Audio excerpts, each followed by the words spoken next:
आप देख रहे हैं इंडिया न्यूज। आपके साथ मैं हूं चित्रा त्रिपाठी। तैयारी हमारी पूरी हो चुकी है, बस कुछ देर का इंतजार और उसके बाद 8 बजे से शुरू हो जाएगी वोटों की गिनती।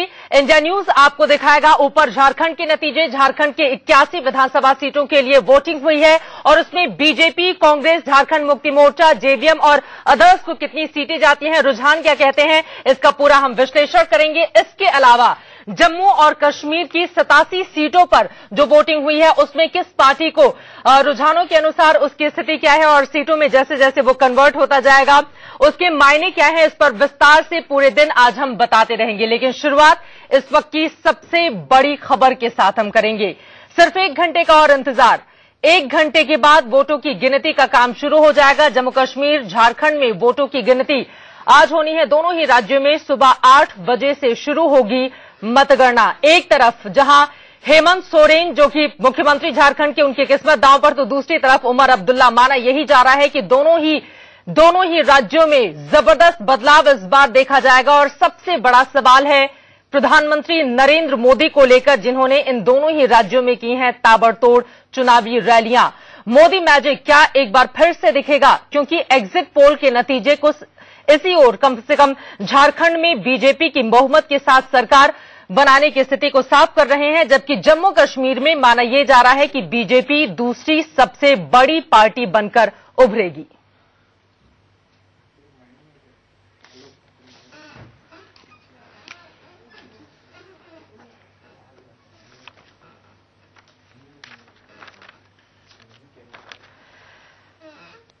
तो बस 1 घंटे का और इंतजार और हमारे कई सहयोगी अलग अलग हिस्सों से लगातार जुड़ते हुए चले जाएंगे। फिलहाल आपको टीवी स्क्रीन पर अरविंद चतुर्वेदी हमारे सहयोगी दिख रहे हैं श्रीनगर से। मोहम्मद अफसर हमारे साथ रांची से जुड़ेंगे। सोहेल बुखारी भी हमारे साथ जुड़ चुके हैं। अजय जांडियाल हमारे साथ मौजूद हैं। इन तीनों से ही बातचीत करेंगे। और स्टूडियो में हमारे साथ हमेशा की तरह 2 बेहद खास मेहमान, वरिष्ठ पत्रकार एनके सिंह जी और अनुज गुप्ता जी मौजूद हैं। तो सबसे पहला रिएक्शन एनके सिंह जी आपसे ही ले लेती हूं। आपका विश्लेषण क्या कहता है आज को लेकर? देखिए, सारे विश्लेषण फेल हो गए हैं और जो मोदी मैजिक है वो एक ऐसा नया फेनोमेनन है कि जिसको एनालाइज करने के लिए मुझे लगता है कि अभी बहुत कुछ जरूरत है। जो रिजल्ट्स आए और तब हम देखें। फैक्ट ये है कि बीजेपी के जो गुण दोष हैं उससे भी उसको भी ढकते हुए नरेंद्र मोदी का प्रभाव इस समय बढ़ गया है। वरना झारखंड में जो आप एग्जिट पोल वगैरह दिखा रही हैं जी, उसमें बहुत साफ दिखाई दे रहा है कि तमाम दोष बीजेपी के शासनकाल में रहे हैं झारखंड में। इसके बावजूद एक सिंगल व्यक्ति की वजह से जी पूरा का पूरा ये सारे दोष ढक गए हैं और बीजेपी को मेरा मानना है कि 50 के आसपास सीटें आ सकती है, क्योंकि झारखंड में जबरदस्त है। मैं झारखंड की बात कर रहा हूं, जबरदस्त सीटें आ सकती है। चलिए मैं आपके पास आऊंगी। झारखंड में यहां पर बीजेपी पूर्ण बहुमत के साथ कम से कम एग्जिट पोल के नतीजों के हिसाब से सरकार बनाती हुई दिख रही है। लेकिन जम्मू कश्मीर का क्या होगा ये आगे भी हम अपने दोनों मेहमानों से समझेंगे। लेकिन उसके पहले आपको दिखाते हैं बस थोड़ी देर में, यानी कि तकरीबन 1 घंटे के बाद जम्मू कश्मीर और झारखंड के चुनावी नतीजे आने शुरू हो जाएंगे। दोनों ही राज्यों में कई दिग्गजों की किस्मत का फैसला हो जाएगा। झारखंड थोड़ी देर में, यानी कि तकरीबन 1 घंटे के बाद जम्मू कश्मीर और झारखंड के चुनावी नतीजे आने शुरू हो जाएंगे। दोनों ही राज्यों में कई दिग्गजों की किस्मत का फैसला हो जाएगा। झारखंड में मुख्यमंत्री हेमंत सोरेन और जम्मू कश्मीर में सीएम उमर अब्दुल्ला के सामने अपनी सत्ता बचाने की कड़ी चुनौती है। झारखंड में दुमका और बरहेट 2 सीटों से चुनाव मैदान में उतरे सीएम हेमंत सोरेन की किस्मत का फैसला आज होना है। कांग्रेस से दोस्ती कर सीएम बने हेमंत के सामने सत्ता बचाने की कड़ी चुनौती है। वहीं बीजेपी के बड़े नेता और पूर्व सीएम अर्जुन मुंडा के लिए भी ये चुनाव काफी अहम है। सीएम पद के दावेदार अर्जुन मुंडा खरसावां सीट से चुनाव मैदान में हैं। साथ ही बीजेपी के एक और बड़े नेता रघुवर दास की किस्मत का फैसला भी आज होना है। रघुवर दास ने जमशेदपुर ईस्ट सीट से चुनाव लड़ा। झारखंड के पहले सीएम और जेवीएम प्रमुख बाबूलाल मरांडी की साख भी दांव पर है।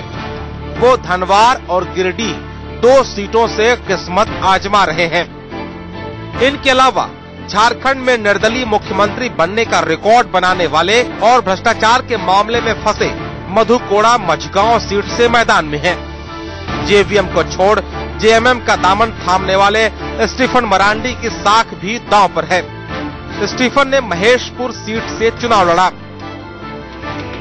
उधर जम्मू कश्मीर में सीएम उमर अब्दुल्ला के साख दांव पर है।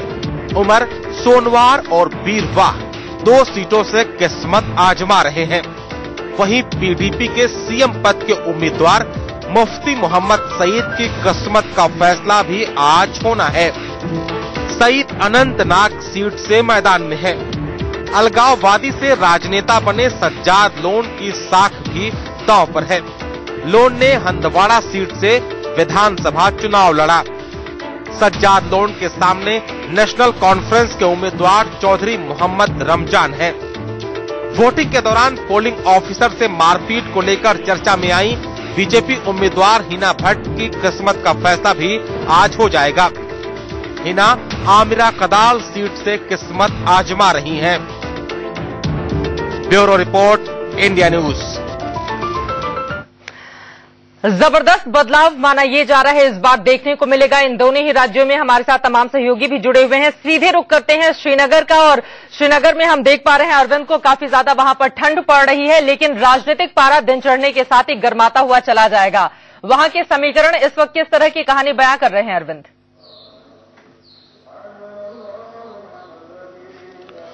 चित्रा, मैं बताना चाहता हूं कि पीडीपी बहुत कॉन्फिडेंट लग रही है। उसको लगता है कि उसके ज्यादा चांसेस हैं। हम आपको ये भी बता दें कि पीडीपी ये चाहती है कि अगर कांग्रेस डबल डिजिट में रहती है तो उसके साथ समझौते की बात हो सकती है। वहीं नेशनल कॉन्फ्रेंस ने भी कल अपनी प्रेस कॉन्फ्रेंस में जिस तरह से अटल बिहारी वाजपेयी को भारत रत्न को लेकर बात कही, उसे ये लगता है कि नेशनल कॉन्फ्रेंस भी कहीं न कहीं किसी न किसी जुगत से सत्ता में आ जाती है। वो चाहती है कि अगर बीजेपी के नंबर दहाई यानी 20 के ऊपर रहते हैं, 25 के आसपास रहते हैं, 25 से 30 के बीच में रहते हैं, और नेशनल कॉन्फ्रेंस के भी नंबर्स अगर बेहतर रहते हैं तो शायद इन दोनों में बात बन सकती है। पीडीपी और नेशनल कॉन्फ्रेंस दोनों ने बीजेपी के लिए पत्ते अपने बंद नहीं किए हैं, यानी राजनीति में सब कुछ जायज है। अब हमें सिर्फ इंतजार करना होगा चित्रा 8 बजे का। 8 बजे से लोगों के भाग्य का फैसला होना शुरू हो जाएगा और शायद इस जो राज्य है उसके तकदीर का भी फैसला काफी हद तक उस पर डिसाइड करेगा। बिल्कुल 8:30 बजे के आसपास पहला रुझान भी सामने आ जाएगा कि कौन आगे कौन पीछे, और माना यही जा रहा है 11:30 बजते बजते तस्वीर बिल्कुल साफ हो जाएगी। लेकिन यहां पर आपसे हम जानना चाहेंगे, घाटी में बीजेपी की स्थिति आपको कुछ नजर आ भी रही है क्या?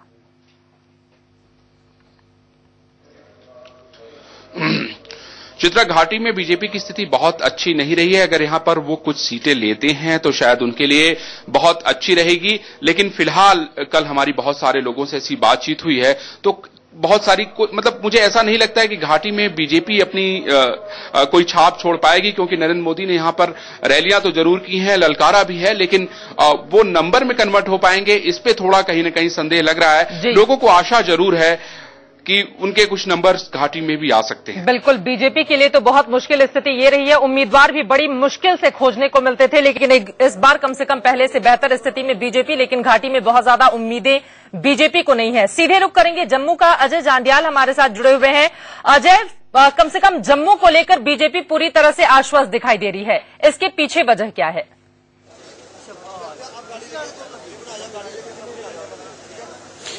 देखिए, बिल्कुल लगातार जो प्रधानमंत्री नरेंद्र मोदी ने यहां पर रैलियां की, उसके बाद मोदी लहर का जो असर सामने दिख रहा है, उसी का नतीजा है कि आज बीजेपी जो है जम्मू में एटलीस्ट काफी कॉन्फिडेंट दिख रही है। उनको मानना है कि कहीं ना कहीं जम्मू में उन्हें अच्छी खासी सीटें मिल सकती हैं, नंबर 25 के आसपास रह सकता है।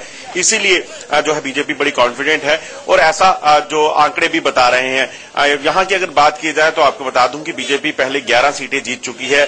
उससे पहले बीजेपी की हालत जो है और भी खराब हुआ करती थी, और जम्मू में अब अगर और बेहतर स्थिति बनती है तो कहीं ना कहीं बीजेपी जो है वो बेहतर नंबर लाकर एक गवर्नमेंट में एक अपना अगर 30 के लगभग नहीं पहुंचती है तो किंग मेकर बनना चाहेगी। क्योंकि थोड़े दिन पहले ही हमने जब डॉक्टर जितेंद्र सिंह से बात की थी तो उन्होंने कहा था कि बिल्कुल हमें एक अहम भूमिका में रहेंगे, और उन्होंने ये भी कहा था, ये तक कह दिया था कि कहीं ना कहीं उनके संपर्क जो है बाकी पार्टियों के कई विधायकों के साथ है, जो कहीं ना कहीं वहां से छोड़कर इनके साथ मिल सकते हैं। तो कहीं ना कहीं ये जरूर कहा जा रहा है कि बीजेपी एक बड़े गेम प्लान के साथ जम्मू कश्मीर में इन चुनावों में उतरी है, और वो गेम प्लान अब क्या होगा आज के बाद वो आहिस्ता आहिस्ता क्लियर होना शुरू हो जाएगा। नेशनल कॉन्फ्रेंस के साथ जो है बीजेपी का पहले सहयोग रह चुका है, एक बार सरकार कहीं न कहीं अंदर में चला चुके हैं, पीडीपी के साथ भी ऐसा ही है। अब राज्य में क्या करेंगे ये देखना होगा। कहना चाहते हैं कि बीजेपी हर हाल में कोशिश करेगी सत्ता में आने की, अगर उसका प्रदर्शन बेहतर रहता है। जम्मू में कुल 37 सीटें हैं, इनमें से बीजेपी के खाते में कितनी आती हैं देखना दिलचस्प रहेगा। मोहम्मद अफसर के पास हम सीधे रुख कर लेते हैं। रांची का मिजाज क्या बयां करता है अफसर? चित्रा, अगर हम रांची की बात करें और कहें तो पूरे झारखंड की बात करें तो यहाँ पर कहीं ना कहीं बीजेपी आश्वस्त दिख रही है कि बीजेपी को इस बार मेजोरिटी मिल सकती है। हालांकि जो एग्जिट पोल्स बता रहे हैं, जो लोगों से बातचीत करने के बाद पता चल रहा है, तो शायद अगर फुल मेजोरिटी भी ना मिले, 40+ सीटें भी ना मिले, तो एक बड़ी पार्टी बनकर के जरूर आएगी और कहीं ना कहीं लगता है कि सरकार बना सकती है बीजेपी।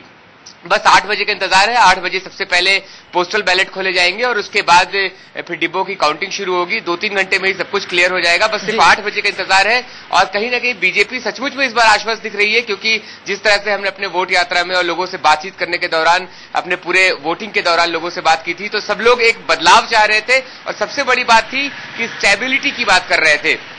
और इस बार स्टेबिलिटी को सीधे नरेंद्र मोदी से जोड़ करके स्थिरता उस राज्य के लिए भी बहुत जरूरी है जिसने पिछले 14 सालों यानी कि 1.5 दशक में 9 सरकारें देखी हों। फिलहाल एक बार फिर से हम बता दें, इंडिया न्यूज पूरी तैयारी के साथ आपके सामने है। आप देख पा रहे हैं झारखंड के रुझान और नतीजे जैसे जैसे सामने आएंगे वो हम आपको दिखाएंगे टॉप 10 में। और नीचे आप देख पा रहे हैं जम्मू कश्मीर की 87 विधानसभा सीटों के रुझान जैसे ही सामने आएंगे। सबसे पहले सबसे सटीक नतीजे देखने के लिए आप लगातार बने रहिए इंडिया न्यूज के साथ। किसको कितने वोट, ये फिलहाल हम आपको दिखा रहे हैं एग्जिट पोल के नतीजों ने जो कहानी बयां की थी। लेकिन अनुज गुप्ता जी, आपके पास आते हुए कम से कम झारखंड को लेकर बीजेपी पूरी तरह से आश्वस्त है, और अगर ऐसा है तो इसके पीछे वजह आप क्या मानते हैं?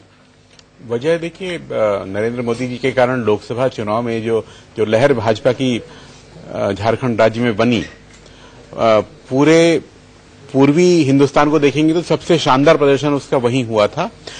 झारखंड में उसने 40% वोट लेते हुए 52 लाख वोट और 57 सीटों पर असेंबली सेगमेंट्स पर अपनी बढ़त हासिल की थी जी। 81 में से 57 यानी लगभग 2/3 के आसपास। और वो यूफोरिया इस समय भी बरकरार है क्योंकि वोटिंग प्रतिशत लोकसभा की तुलना में 3-4% बढ़ गया है इस समय। और मुझे लगता है कि शायद केवल मोदी के चेहरे पर ही भाजपा वहां स्पष्ट बहुमत की सरकार बनाएगी। मेरी ऐसी धारणा है कि स्पष्ट बहुमत की सरकार वो बिना गठबंधन के भी बना ले रही थी, लेकिन राज्यसभा की दोनों सीटें हर बार जीत सके इसलिए उसने वहां गठबंधन करना पसंद किया है। गठबंधन करना पसंद किया है। लेकिन एनके सिंह जी, नरेंद्र मोदी से शुरू होकर नरेंद्र मोदी पर ही खत्म पूरी कहानी। पिछले 6 महीनों में हम जिन जिन राज्यों के नतीजे सामने आए हैं उनमें देख रहे हैं कि सब कुछ नरेंद्र मोदी के इर्द गिर्द ही सीमित है। चित्रा, बहुत अच्छी बात कही आपने। मैं 35 साल से एनालाइज कर रहा हूं चुनाव को, लेकिन पहली बार लग रहा है कि रीजनल वेरिएशंस, एंटी इनकम्बेंसी, सारे जो तमाम वेरिएशंस होते हैं जिसको कि हम कहते हैं कि साइकोलॉजी में जिसकी एनालिसिस होती है चुनाव विज्ञान में, वो सारे ढह गए हैं। और फैक्ट ये है कि एक ओवरआर्किंग इन्फ्लुएंस है सर्वसमाहन की क्षमता में नरेंद्र मोदी का किस जन स्वीकार्यता है। ऐसे में आप देखें कि जैसे झारखंड को ने क्या वजह है कि बीजेपी का ज्यादातर रूल रहा, 14 साल में बीजेपी सत्ता में रही, अस्थिरता जबरदस्त रही। इस सब के बावजूद अचानक आप देखती हैं कि 56 सीटों पे वहां पे बीजेपी की बढ़त लोकसभा में मिलती है। और मुझे लगता है कोई कारण नहीं है कि ये 56 सीटों में ये स्वीकार्यता कम हुई हो, बल्कि मुझे लगता है बढ़ी है। तो ऐसे में बड़ा स्पष्ट है कि रीजनल वेरिएशन जो होते हैं, हम लोग क्षेत्र वाइज एनालिसिस करते हैं, मेरे ख्याल से वो भी ढह गया है। लेकिन लोगों की मानसिकता भी बदली है ना। राजनीति, अगर विकास की हम बात करें तो लगभग शून्य है जब से वो राज्य अस्तित्व में आया। और लोग कहते हैं छोटा राज्य बनने के बाद वहां पर विकास काफी तेज गति से होता है, लेकिन इस मामले में झारखंड का बहुत दुर्भाग्य रहा है, वहां पर परिस्थितियां बिल्कुल नहीं बदली। बिल्कुल सही आपने कहा। और फैक्ट ये था कि 14 साल में जिस बुनियाद पे झारखंड का अस्तित्व आया था वो यही था कि साहब छोटा राज्य होगा, इसको कंट्रोल करके हम विकास कर सकेंगे। जबरदस्त संसाधन है प्राकृतिक। लेकिन उसके बाद भी आप देखें 24वें नंबर पे ह्यूमन डेवलपमेंट इंडेक्स पे है। 14 साल के अस्तित्व के बाद भी 14वें नंबर पे है। इसका सीधा मतलब है कि डेमोग्राफी चेंज हो रही। वहां पे आदिवासी का नंबर लगातार घट रहा है, 28% रह गए हैं ऐसे। और लगातार आपने आदिवासी शासक दिए, लेकिन किसी ने भी, बल्कि करप्शन ज्यादा होता रहा।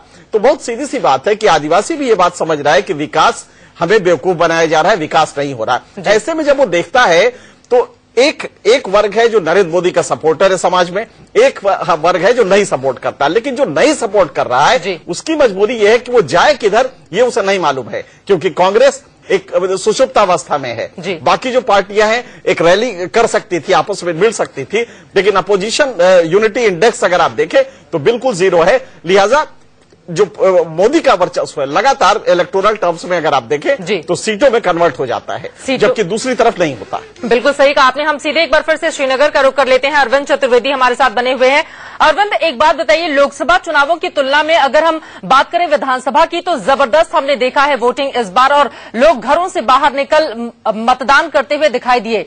इसके पीछे खासतौर से अगर हम श्रीनगर और उसके आसपास के क्षेत्रों यानी कि घाटी की बात करें तो वजह क्या नजर आती है आपको?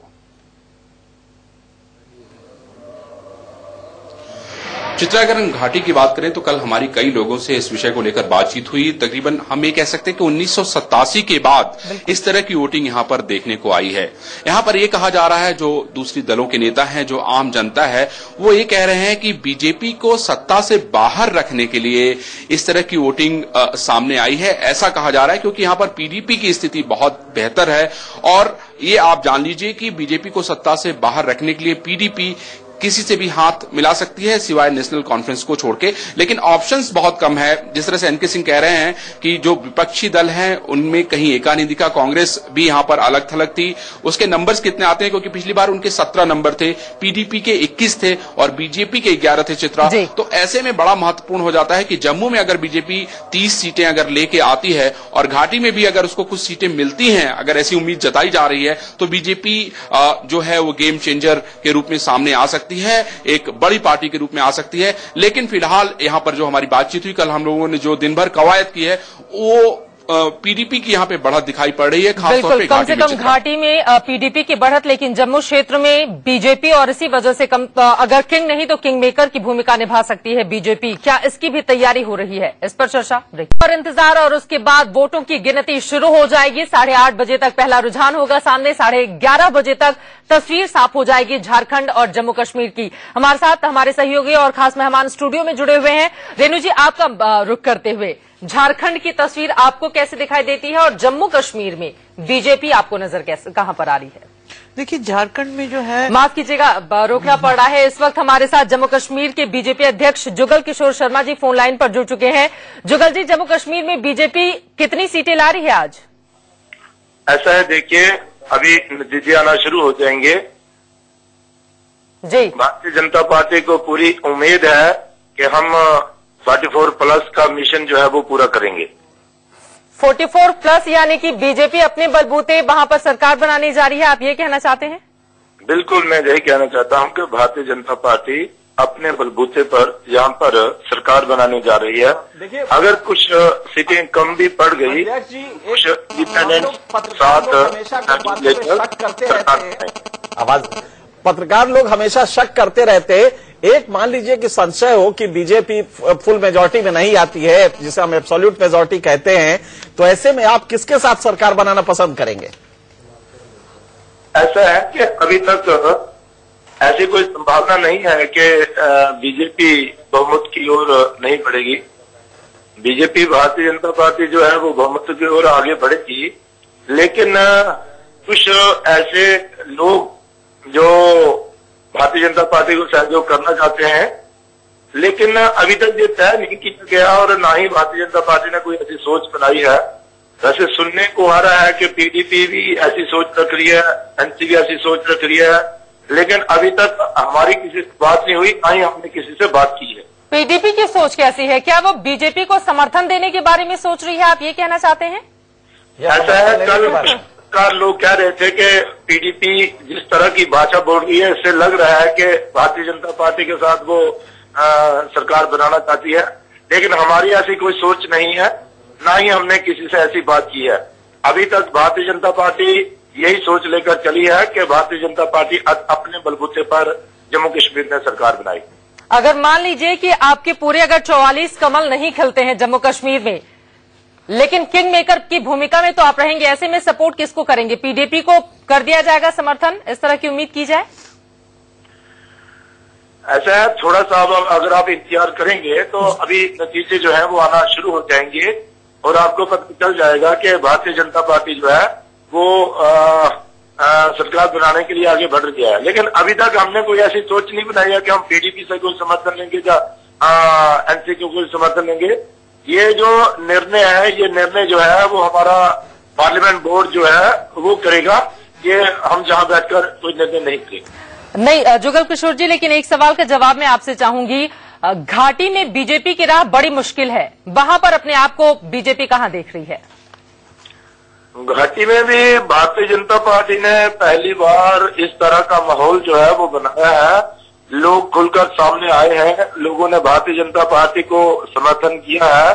तो घाटी से भी हमें पूरी उम्मीद है कि वहां से भी भारतीय जनता पार्टी की सीटें जो है वो निकल कर आएंगी। सीटें मिल रही हैं घाटी से बीजेपी को, ये बात आप लोग मानकर चल रहे हैं? बिल्कुल बिल्कुल, भारतीय जनता पार्टी का पहली बार कश्मीर घाटी में खाता खुलेगा और हमें वहां से सीटें आएंगी।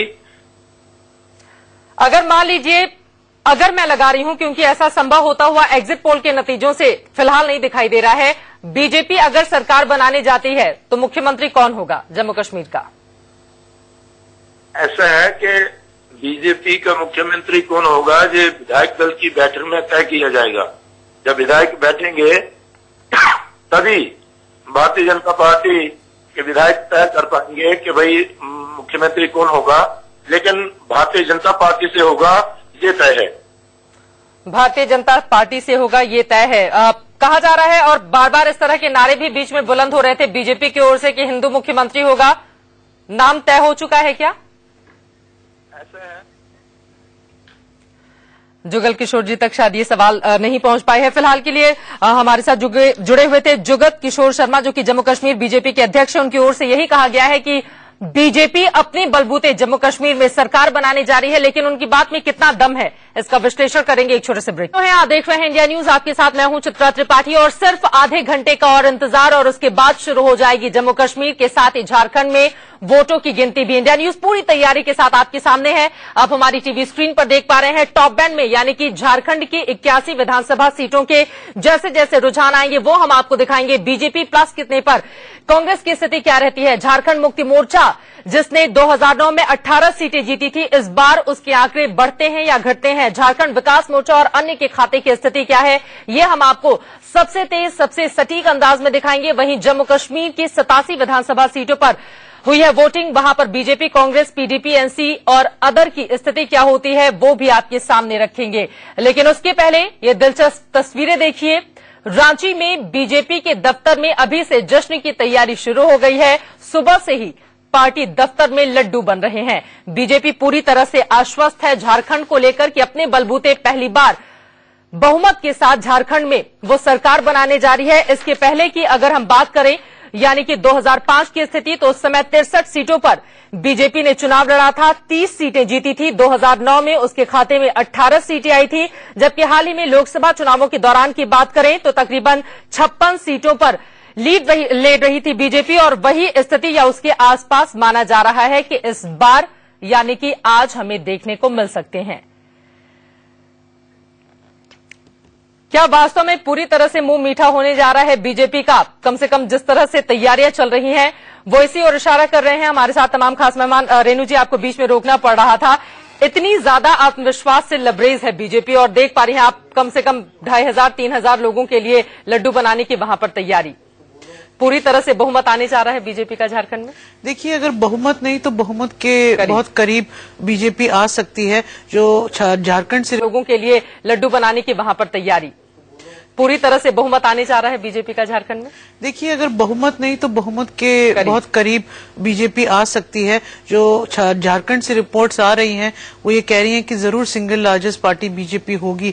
हमने देखा इतने सालों में जिस तरह से फ्रैक्चर्ड मैंडेट हुआ झारखंड में, तो 19 ऐसे डिस्ट्रिक्ट्स हैं जहां पूरा माओइस्ट का पूरा कब्जा है। वहां चलना मुश्किल है, निकलने से लोग घबराते हैं, और स्थिति बहुत ही खराब है झारखंड में, क्योंकि गवर्नेंस के नाम पे बहुत कुछ इतने सालों में नहीं हुआ है।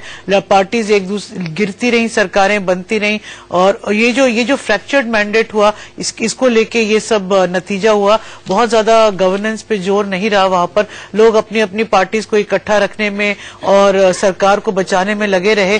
तो हमने मई से जो देखा कि लोग जो हैं एक पार्टी की तरफ झुकाव करके पूरा एक वर्डिक्ट देके उसको पावर में ला रहे हैं, क्योंकि ये गुड गवर्नेंस के नाम पे जो स्लोगन चलाया था वो शायद अभी भी लोगों को लगता है कि मोदी जी कुछ कर पाएंगे। पर मुझे अपना पर्सनल मेरा मानना यह है कि धीरे धीरे ये विश्वास थोड़ा कम होता जा रहा है, क्योंकि एक तरफ संघ परिवार अपना हिंदुत्व का डंडा जोर से बाहर निकाल रहा है और दूसरी तरफ अभी भी वो कह रहे हैं कि नहीं, विकास के नाम पे हम गवर्नेंस करना चाहते हैं। तो ये कॉन्ट्रडिक्शंस धीरे धीरे सामने आ रहे हैं, पर अभी भी अर्ली डेज है, 6 महीने हुए हैं सरकार को आते हुए।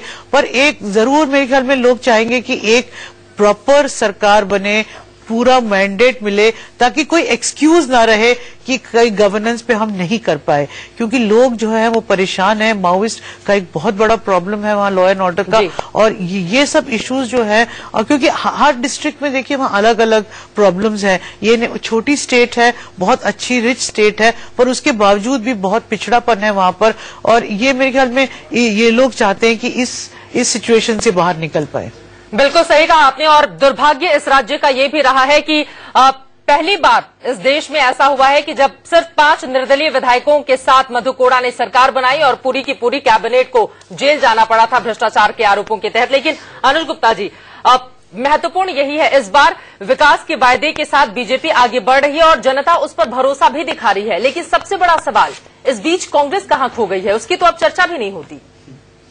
देखिए, लोकसभा चुनाव के समय कांग्रेस ने झारखंड मुक्ति मोर्चा के साथ गठबंधन किया, उसके बावजूद बीजेपी से लगभग आधे वोट उस गठबंधन को मिले। बीजेपी ने 41% वोट लिए, इस गठबंधन को 22% वोट, और कांग्रेस जो अधिक सीटों पर लड़ रही थी लोकसभा में, उसको केवल 3 विधानसभा क्षेत्रों में बढ़त मिली उसके लोकसभा उम्मीदवारों को। तो कांग्रेस जिस बुरी तरह से वहां परास्त हुई थी, उसके बाद उसे तो चाहिए था कि और दलों को मिलाकर के गठबंधन करती, लेकिन गठबंधन तोड़ करके वो मैदान में गई। यानी उसने भारतीय जनता पार्टी को ये राज्य, ये अमीर राज्य, धरती के नीचे का अमीर राज्य सजा करके दिया। बिल्कुल, ये जो गठबंधन टूटा, ये जेएमएम ने तोड़ा था, ये जो है कांग्रेस ने नहीं तोड़ा। और ये कहा भी वहां जाता है कि जो बीजेपी ने जो प्रेशर डाला जेएमएम पे, जिस तरह से हरियाणा में भी कुछ ऐसे डेवलपमेंट्स हुए थे और स्टेट्स में, ताकि बीजेपी ने अपनी पूरी जो ताकत है सेंटर की वो लगा के इस गठबंधन को तुड़वाया। क्योंकि आपका कहना बिल्कुल सही है, नुकसान हुआ, दूसरे लोग तोड़ेंगे। फ्रैक्चर्ड जब वो वोट जब होता है तो उसमें बीजेपी को उससे फायदा हो रहा है। लगातार हम मई से ये बात बिल्कुल, इसीलिए तो कांग्रेस आलाकमान को ये देखना था कि गठबंधन न टूटे। बिल्कुल, उसको बनाए रखने की कुछ गंभीर कोशिश की अपनी तरफ से भी होनी चाहिए थी, लेकिन नहीं। जो कि चित्रा जी ने कहा ना, बिल्कुल कांग्रेस तो हाथ मुंह बंद किए बैठी है। चुनाव प्रचार करने भी 1-2 दिन के लिए रस्म अदायगी करने चले गए, बिल्कुल ये जानते हुए कि चुनाव तो हार नहीं है, जेब के पैसे क्यों खर्च किए जाएं। उम्मीदवारों को भी पैसे बहुत कम दिए गए, उसकी तुलना में झारखंड मुक्ति मोर्चा ने बहुत बेहतरीन खर्च किया वहां पे अपने उम्मीदवारों के लिए, और मेहनत भी बहुत की है। बिल्कुल, और जो मुख्यमंत्री हैं वो लगातार 3-4 हेलीकॉप्टर झारखंड मुक्ति मोर्चा के पास थे, लेकिन कांग्रेस के पास उतने हेलीकॉप्टर नहीं थे वहां पर। और एक बार तो सोनिया गांधी की रैली भी रद्द करनी पड़ी थी, कुछ ऐसी स्थिति वहां पर बन गई थी। लेकिन सीधे रुक करेंगे, रांची का मोहम्मद अफसर हमारे साथ जुड़े हुए हैं। अफसर, ये बताइए, फिलहाल बीजेपी की स्थिति बहुत मजबूत है और माना जा रहा है कि झारखंड मुक्ति मोर्चा दूसरे नंबर की पार्टी बनकर वहां पर दिखाई देगी, लेकिन इन सब के बीच कांग्रेस अपने आप को कहां पा रही है? और फिलहाल अब देख पा रही हूं कि मौसम का मिजाज भी वहां पर साफ होता हुआ चला जा रहा है, अगर मैं जो तस्वीरें देख रही हूं। बिल्कुल चित्रा, मौसम तो बहुत अच्छा है, लेकिन कांग्रेस के लिए मौसम बिल्कुल भी अच्छा नहीं है और बीजेपी बिल्कुल आश्वस्त दिख रही है। बिल्कुल जैसा थोड़ी देर पहले ही भी हम लोग अंदर जाकर देखे थे, बिल्कुल बीजेपी मुख्यालय के बाहर खड़े हैं अभी हम लोग। अंदर तैयारियां चल रही हैं जश्न मनाने की, अंदर लड्डू बन रहे हैं, मिठाइयां बन रही हैं, लोग बिल्कुल तैयार है पटाखे लेकर के, कमरों में पटाखे रखे हुए हैं कि बस कैसे रिजल्ट आना शुरू हो और बस बाहर निकले और पटाखे छोड़ना शुरू कर दे। जैसे कि बीजेपी इत्मीनान बैठी है कि रिजल्ट उन्हीं के फेवर में आना है, बस एक फॉर्मेलिटी के तहत इंफॉर्मेशन आना शुरू हो और पटाखे छोड़ना शुरू कर दे। बीजेपी बिल्कुल आश्वस्त तैयार बैठी है और बीजेपी तो कह रही है कि वो अकेले ही 40+ आ रही है, लेकिन भले ही 40+ ना आए, लेकिन एक बड़ी पार्टी बन करके जरूर आ रही है, ये भी बीजेपी को पता है और उसकी तैयारी पूरी तरह से है। कांग्रेस बिल्कुल खत्म हो चुकी है, चुपचाप कहीं जाकर सोकर बैठी है। जेएमएम को थोड़ी उम्मीद है कि हाँ वो अच्छी खासी सीटें ला सकते हैं, लेकिन बीजेपी आश्वस्त है कि वो बड़ी पार्टी बन करके जरूर उभर रही है। इसलिए तैयारियां पूरी चल रही है और हम लोग भी बाहर खड़े हैं और सिर्फ रिजल्ट का इंतजार कर रहे हैं और कहीं ना कहीं बीजेपी वाले भी यही इंतजार कर रहे हैं कि कब रिजल्ट आए और कब वो जश्न मनाना शुरू करें। आपकी बातों से तो ऐसा लगता है कि वोटों की गिनती के साथ ही बीजेपी के जो कार्यकर्ता हैं वो जश्न मनाने लगेंगे। फिलहाल मैं आपके पास लौटूंगी। बीजेपी के प्रवक्ता संबित पात्रा की ओर से क्या कुछ कहा गया है झारखंड और जम्मू कश्मीर को लेकर, वो सुन लेते हैं। स्वाभाविक रूप से जिस प्रकार से तमाम एग्जिट पोल्स आए हैं, चाहे पहले ओपिनियन पोल्स आए थे, वो यही दिखा रहे हैं कि झारखंड और जम्मू कश्मीर दोनों ही जगह भारतीय जनता पार्टी बहुत अच्छा कर रही है। झारखंड में जरूर सरकार बनाएगी, जम्मू कश्मीर में इतिहास रचेगी और यह सब मोदी जी के विजन के कारण से है।